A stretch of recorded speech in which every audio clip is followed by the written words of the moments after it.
Hi, Annie. Glad you're here. Hi, Susan. Thanks for having me. Oh, hold on one second.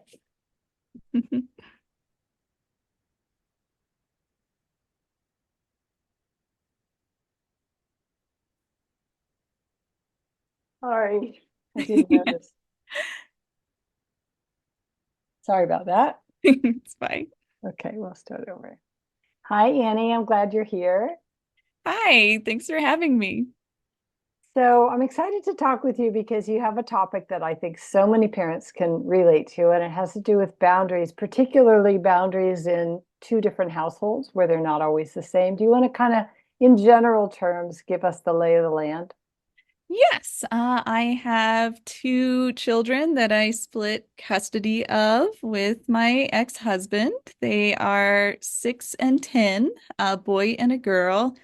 And one thing I'm noticing for our family is just that it's stressful for the kids to have one parent who doesn't have a lot of boundaries, and then my household where we do have boundaries that I think are very important, and the yo-yo effect that happens for them going Yeah, back and forth, and how to ease that for yeah. them. And how does it show up with your kids? Sort of what kind of complaints do they, or do they make comparisons, or do they just have a harder time kind of falling into the rhythm of your household because there's more free form at their other parents' house? I'm noticing some anxiety around my boundaries. Sort of like this mindset of because dad doesn't have any, that means he loves me.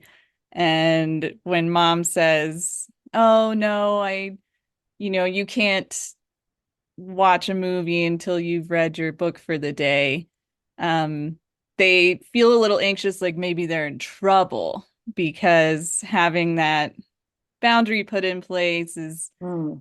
making them nervous, it seems like. Oh, And interesting. Okay. feel like they need to push it. Like if mom drops this boundary, I'll feel better because I'm so threatened by the boundary. It's a scary boundary, even if it's something so small like that. Yeah, so I don't want them to feel that way. Right, right. It's a And loving thing. Annie, how familiar are you with my work, just so I have some idea of what ideas I can refer to? Um, Fairly familiar. We benefited a lot from your technology summit. That's Mm. actually why I contacted you because I've used so much from it, not only in terms of tech, but just parenting in general. It was really helpful. Good, good. So then you would have heard me talk about boundaries in that for sure, because screen Yeah. time, and I think it's at the top of almost every parent's list of things that they argue with their kids about. Yeah. How much is enough, and it's never enough, and which places can they go, and what devices, and how old. So definitely a topic for boundaries. And from what you're saying, they might have more leniency at their dad's house. Yes, for sure. I wanted to limit it from the beginning, and that talk was helpful because I got a little lost in feeling like all of our interactions were becoming negative because of Mm. you can't have it right now. And so the long break, the 3-week cleanse, ended up Ah, being so important, just resetting it. oh, And I think that really highlighted for me how much my daughter in particular was using the screens to kind of avoid her discomfort mm. over the yo-yoing and Ah, problems at school, like social stuff. I saw that it was definitely an escape thing. right. My son never really struggled with the boundaries around it, but for her, it was really tough. And so Yeah. that kind of led to this discussion as well, just me noticing how it affects her. Yeah. And is she the older child? Yes. Okay. All right, good. So the first thing I want to say is stay the course. Boundaries are an act of love. That's how I see it. Now, I'm not saying restrictions are an act of love or are arbitrary um, withholding of fun things or things kids want is an act of love. But I'm saying boundaries, healthy boundaries, are a way that we provide one of the important ingredients of secure attachment. And that's really what we're about. Like my work, you may know, is built on this idea of attachment. Mhm. And we know what insecure attachment looks like. It's either the disorganized attachment or the anxious ambivalent, or there's inconsistency, or there's the avoidant, where a child is left more or less to their own devices, not literally. Yeah. And then disorganized is where the parent is both the perpetrator of scariness or instability and the one the child understandably goes to because they're the only grown up in the room or the Uh-huh. caretaker. So we're all about secure attachment, and secure attachment is about how do I create an environment where my children know what they can and can't do, and where I'm brave enough and willing to endure their dissatisfaction with me or their unhappiness or upset, frustration, so that it's fairly consistent. The ground is always where the ground is. And even though it tends to leave a child, especially when they live in two households, feeling less loved, or like the parent who has looser boundaries or no boundaries in many ways is more popular. The kids are, I'm not saying that their father is a Disneyland dad where he's just, let's stay up till 3 in the morning and eat popcorn and watch TV. But it's hard to implement boundaries. And so, especially because we do feel our kids resistance, or they may feel, like you said, they may not even feel loved, or it may make them feel like, what have I done wrong? Uh-huh. Have you had conversations, and perhaps they would be better one-on-one because the kids are pretty far apart in age and at different developmental stages. I wonder if you've had the conversation with them independently, each of them. Sweetie, I've been wanting to ask you, it seems like, and if possible, reference an event that recently happened. It Okay. seemed like, yesterday when you wanted to, and maybe you could create a scenario, and I'll do a better job. If you could give Mhm. me a hypothetical situation or a real one that we can kind of explore, what would that be? Okay. I would say candy for breakfast is an argument we have had. Really? Okay. Yeah. So, the other day or this morning when you were really wanted candy for breakfast? Yes. Yes. It seemed like you wanted it a bajillion. Like it was really important that you have candy for breakfast. Do I have that? Was that true? Yes, I did. Can you tell me more about that desire for the candy? I thought it would taste good and be fun. Yeah, yeah. And what did I say? No, you can't have that right now because it's bad for you. Yeah. So I said no to something you really wanted, and I'm just wondering, and again, this is Susan out of the role play. Mhm. We don't want to interrogate them. We don't want this to be super long and complicated, but we are offering them some ways to begin to articulate what was going on, because this is how our children eventually learn how to speak up for themselves, to express their feelings, to advocate on their own behalf. So we're prompting, we're coaching, we're teaching them how the words might sound in those moments. And that starts by not lecturing them about why they couldn't have candy, but by being willing to and curious to explore what was going on that was driving that longing. And it might be as simple as, it tastes good. I wonder if you were a little bit mad when I said no. I was. Yeah, yeah. And are there other things that you get mad about when I say no, or you can't do that thing or have it? Yes. Like what? Mm. Staying up late.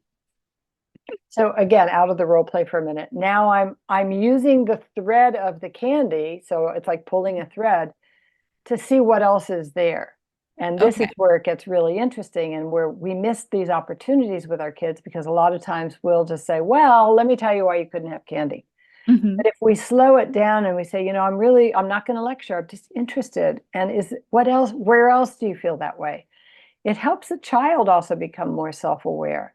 And you know what? I got really mad about the candy because I'm also mad about screen time and bath time and bedtime and what you let me watch. And now we've helped the child begin to access uh, maybe smoldering resentments and get them out in the Ah, open so they can be heard, acknowledged, validated, and worked through.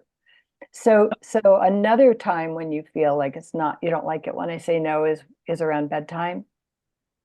yes. Anything else? Any other times when you're like, you just want me to say yes or let you have something or do something and I tell you you can't? When I want to play on the iPad. Yeah, so there are times when you want to be on the iPad, and what do I say? You've already used your time for the day. So I'm curious when I say you've already had your time on the iPad today, if if you were really able to notice, like in your body, do you feel hot or sweaty or shivery or tight, or what kind of feelings come up when you hear me say that? Frustrated. You feel frustrated, yeah. And okay, that's really smart that you know how to use that word and that you know that here's the thing you want. And the only thing standing between having that thing is mommy, right? Yes. Yeah. Thank you for letting me know. I want to know the things that frustrate you. I want to be able to help you not be so frustrated or anxious or sad or mad, even though, you know what? Being a human being means we're going to feel all those feelings. Anything else you want me to know about the candy or the iPad or anything else? Bedtime? Dad lets me have it. Yeah. Yeah. So not only do you get frustrated with me, but over here you're thinking, but if I was at dad's house right now, I'd be having the candy and playing on the iPad and staying up late. Yes. Yeah. Yeah. So I'm wondering if it leaves you feeling like daddy's nicer or I know this isn't true, but does that some part of you feel like, oh, daddy must love me more or like me more or he's nicer? Sometimes. Yeah.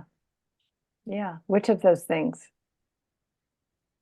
All of them, that he likes me more than you like me. Oh, wow. Oh, honey. Okay. Well, hard to hear, but I'm glad you're telling me. So, a part of you, see, because we have parts, we have a lot of different parts of us. We have the part that doesn't care about anything but how good candy tastes. And maybe if you dug around, you'd know there's a part in there that knows maybe I need more nutritious food than candy. Do you think that part is in there somewhere too? Yes. Yeah. And then there's the part that loves staying up late. And then there's another part that knows if I stay up really late, I'm going to be tired and cranky the next day. Is that part in there too? Yeah. Yeah. So, but we have all these parts. That's how humans are built. So the part that loves staying up late and being on the iPad and eating candy for breakfast that part might feel, oh, daddy's likes me more than mommy does. Is that what kind of what you're saying? Yes. Okay. Okay. Isn't it interesting how we have all these parts? Yes. Is there a part of you that doesn't think daddy likes you or loves you more when he lets you be on the iPad? Maybe. Not sure about that. Okay. Is there a part of you that thinks maybe daddy doesn't love you more than mommy when he gives you candy? Yeah. Okay. So can you tell me what that part says? That if I do these things, it won't be good for me. Okay. Does that voice that says if I have the candy and stay up late, is that voice loud or is it a whisper? It's a whisper when I really want it. Oh, nice. So cool that you know that. All right. Well, is there anything you want to ask me? I'm so happy that I got to, have a better idea of all the different things that go on for you. Anything you want to say or that you haven't said that I should hear? Hmm. I don't think so. Okay. All right, let's stop the role play for a minute. Uh-huh. So, Annie, I'm just curious. First of all, those of you listening, including you, Annie, might have noticed that I didn't give you a lecture about why candy is bad or why going to bed is an act, is suggesting that you go to bed on time is an act of love and care rather than proof that I don't love you. Same with the iPad. I didn't do the lecture. I might, I might have more of the kind of cerebral discussion about what is love and how I really do love you as much as daddy and all that. But you may have noticed I didn't do that this time. Did you notice that at all? Yes. And the also the way you kind of split that so they can see the good parts, their own knowledge of how those things aren't good for them, Yeah. um, kind of leads them to that conclusion on their own. Maybe I liked that. Yeah, because what we know about everybody, humans, is that when we come at somebody, and I'm using my hands right now, there's an instinct to push back. It's just whatever is pushing against us, we have an instinct to push back against it. Whereas when we come alongside something and the hands are facing the same direction, that instinct isn't awakened. And so, what I'm doing in this first conversation, since this is a larger issue, it's not an issue we're going to resolve in one quick discussion anyway about the different boundaries at each household. What I'm doing is I'm setting the stage for future healthy, safe conversations with my children by beginning the series of conversations by helping them know that I'm interested in what they're feeling. I'm open to hearing what's going on. I'm curious about what happens in their body. I'm introducing them to the idea that they could have conflicting parts just like we all do. So did you kind of do you see that maybe how that's a little bit different than let's just talk about why you can't have candy for breakfast? Yeah, that's great. Okay. So it's just a way, and these are just short conversations. I appreciate you signing up to do one with me, and we won't go into great depth, but you gave me a great opportunity to introduce parents to this idea of coming alongside and creating receptivity, resisting the temptation to talk, teach, lecture. We have to remember that our kids have to be open first. Yeah, that's very helpful. Okay. With my Any daughter, she doesn't want to feel like she's in trouble. So, she pushes back pretty hard. And so I think that could be really effective for her. And that's great I'm glad you reminded me because you could go in that direction too. I wonder if sometimes you think that when I'm telling you that it's time for the iPad time, when I wonder if there are times that when I say that you have to stop being on the iPad or that you have to go to bed, if there's a part of you, again, part, that thinks you're in trouble. Yeah, that's really helpful. And then we follow that thread and we say, well, can you tell me more about that part? What it believes that kind of creates this idea that when I tell you you can't have something that daddy might say you do get to have, that part starts to believe you're in trouble or gets a little anxious. Yes. Uh-huh. Yeah. And so we would just say, I'd love to understand that part more, or maybe you interview that part. And what might that part say? And I'll just ask you, in the last couple of minutes that we have, what do you think your daughter would say if I invited her to speak on behalf of the part that thinks she's in trouble? Um, I think she might say she feels guilty when I put up that boundary, and she might even know that boundary is coming. So she feels like she's in trouble, even if for me it's a neutral, request. Mm, So she feels a feeling of guilt, and then to get rid of that, she'll push back and be like, I uh, wasn't, or I'm not. And yeah. So yeah, I noticed that. Okay.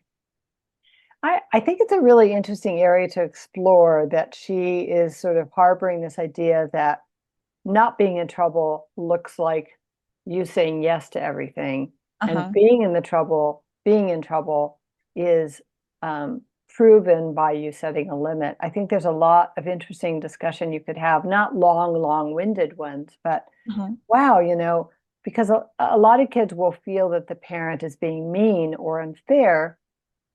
But in your daughter's case, she actually feels anxious and like she might not be loved. And so there's just something interesting that could come out of a series of short but earnest Yeah. conversations around where that idea took root, where it began. Yeah, I'm excited about that. I think that could Nice. really, she's very good about sharing openly, but I think around this topic of guilt, she hasn't yet. And maybe coming alongside will reduce that reactivity of trying to escape her feelings of guilt by denying Yeah, wrongdoing. She's not in trouble. right, right. Yeah. And you could also just make a blanket statement. I just wanted you guys to know, in case you're ever unsure, that when I tell you you can't have something or do something, for me, it comes from wanting to be a loving mama and take good care of you.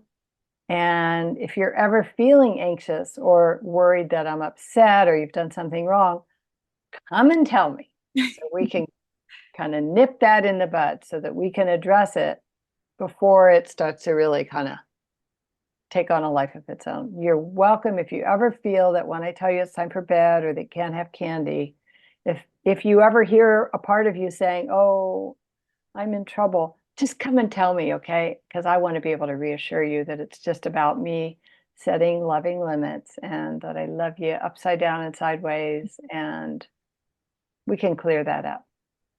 That sounds great. Nice. All right. Well, thank you, Annie. Any final thoughts?